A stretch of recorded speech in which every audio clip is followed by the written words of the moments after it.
Our first stop takes us to Sunbury, where the Owens family has a sustainable farm. Come with us and take a look.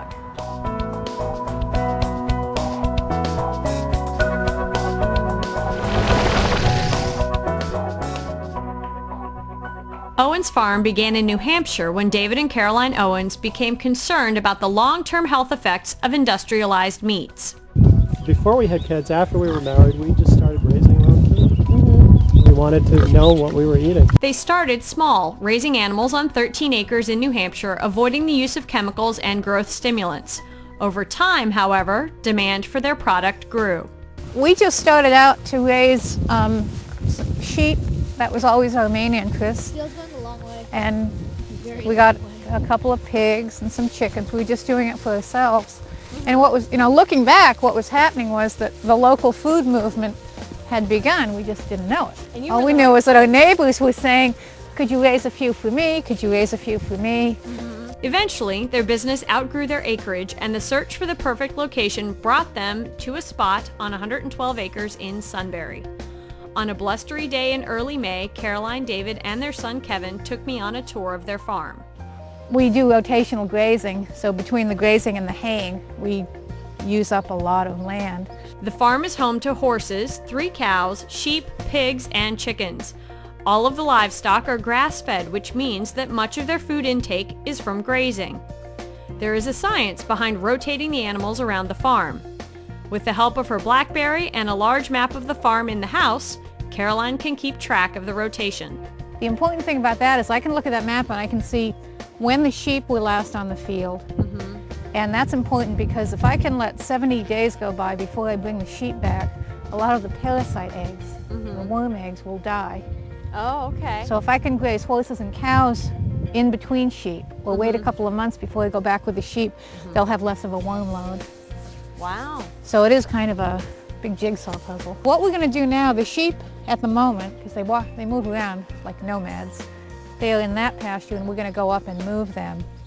And right now what we've got is ewes with their lambs. We just finished lambing. In February and March they were in this barn, which actually is the only time they're in the barn. They were having their lambs and now they're all out grazing. As we walked out to the pasture, it was easy to see the difference between the paddock the sheep had most recently grazed. And this is sheep fence. It's plastic with filaments of metal. And the beauty of it, you can pick it up, roll it up, and set up a new pasture. This kind of technology is really the whole secret to rotational grazing.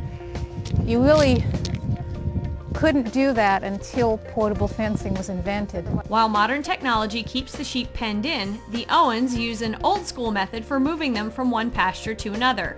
Meet their dog, Gail. The dog gets behind the flock and the sheep follow me. My only experience with sheep herding comes from the movie Babe, so this was pretty exciting to watch. If you put them in a small enough area and you keep them for just the right amount of time, they will grudgingly eat everything. That last day, they'll eat their second favorites, and then you move them right off. Because the soil in Pennsylvania tends to be deficient in selenium, the sheep do get a little more to eat than just their pasture grass, but they are pretty low maintenance. We supplement them with a mineral and vitamin mix. Then water and a little bit of shelter, which will be moved in here with a tractor, and they'll be good to go. Wow. For probably a week. The sheep are an important part of Owens Farm. They have multiple functions. The lambs at the end of the year will go for meat. Some of them will be kept. But the most fun function is that these are the lambs we're going to be using in sheep camp. Yes, she said sheep camp. For 3 separate weeks during the summer, the Owens have 14 children come to the farm for a totally hands-on week of farming fun. Kids learn about animal and plant science with the farm and livestock serving as a living classroom. In addition, there are wool crafts, games, and hands-on work with the sheep. Another educational opportunity at Owens Farm is the Adopt a Sheep program. Who will adopt a ewe, a mature female, and come through multiple visits throughout the year. So they see the sheep and the farm at different seasons. And the visits are scheduled when there are strategic things happen in the sheep's life. Like we'll have people here when we're running them through the handling system, and which is like a sheep rodeo, rounding them up, trimming feet. They get to see every facet of the sheep's life. They come to shearing and they take the fleece home. and it ends up with you having a lamb. Caroline's background as a vocational ag teacher has a lot to do with her interest in providing educational opportunities on the farm. The family even sponsors education for other farmers. We invite a panel of shepherds to come to the farm that day, and we all talk about how we deal with the common problems, because in almost anything, from parasites to health to vaccinations to feeding, there's no one way to do it. Right. It's more important to figure out why people do it the way they do it, and then figure out your own philosophy. We trekked across the fields from the sheep pasture to the pig pens. Rather than tilling the soil to plant a vegetable garden, the Owens let their pigs do the work. They move even more than the sheep, Really? because they root up their land. Yeah. So we move them, plant behind them, move them, plant behind them. The first thing you notice about these pigs is, well, they're not pink. These are Tamworth pigs, a heritage breed from across the pond. They were used in England for hundreds of years. The thing about them, they thrive outside because they were doing fine before anybody even thought about confining pigs. Yeah. They don't mind the sun, the cold, the wind. They know how to root. They definitely know how to root. They also found our camera very interesting. They are so intelligent. They can smell when the electricity is off. And I've watched them smell it, determine that it's off, and go right through. A solar panel keeps the pig's electric fence turned on at all times.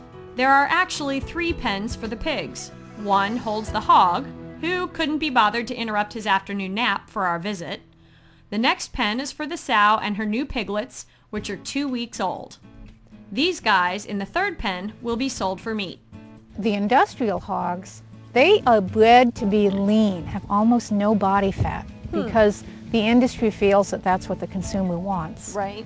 And what it actually gives you is dry, tasteless meat that has to be pumped up with saline. But these heritage hogs, these old-fashioned breeds, they will put down a layer of fat.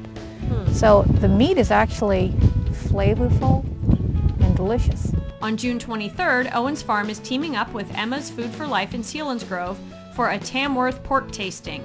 You can pre-register and taste the difference for yourself. Looking at a live animal and knowing that it's destined for the dinner table made me ask that inevitable question. Do you get attached to the animals? Definitely have a different mindset. For the ewes, we do get attached to, the mother sheep. They're with us for years, year after year. They all have their own personalities. These guys, I'm going to pick one of the females, and we have the mama pig. The ones that stay with us year to year, we do. They really become part of the farm. How an animal is treated is paramount to Owens Farm's customers. Was it raised with welfare? What did it eat? And how is it handled? A smaller pen holds the rams who, aside from helping make lambs, serve a unique purpose on the farm. Like our little weed whackers. We'll just put them in trouble spots all summer. Kind of wondering like how many sheep would it take to do my yard? David Owens runs the apiary. The honey from these bees is available for sale directly from the farm. Vegetable gardening and a small orchard also keep him busy. Owens Farm is definitely a family affair. Our last stop was in the barn to see Kevin and Kyle's chickens. And Kevin feeds these chickens back to Shamrock Mills, a feed with no soybeans, because one of his biggest customers is a lady that cannot eat, she's so allergic to soy, she can't even eat meat from an animal that's eaten soy. Kevin uses a variety of heritage breeds while his brother Kyle uses a white chicken bred specifically to have a large breast. Again, the taste of these breeds is said to be far superior to those produced by the industrial market. We had an event over at Emma's restaurant in Selinsgrove. We called it the Chicken Challenge.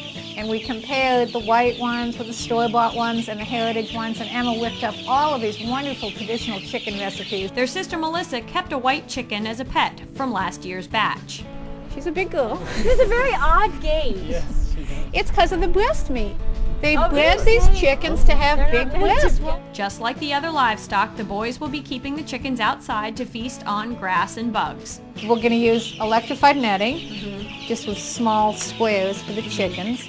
And they'll be moved every 2 or 3 days. It's the exact same model, but applied to the chicken. All of Kevin's chickens have been sold, but a few of Kyle's are still available by contacting the farm either by email or on the phone.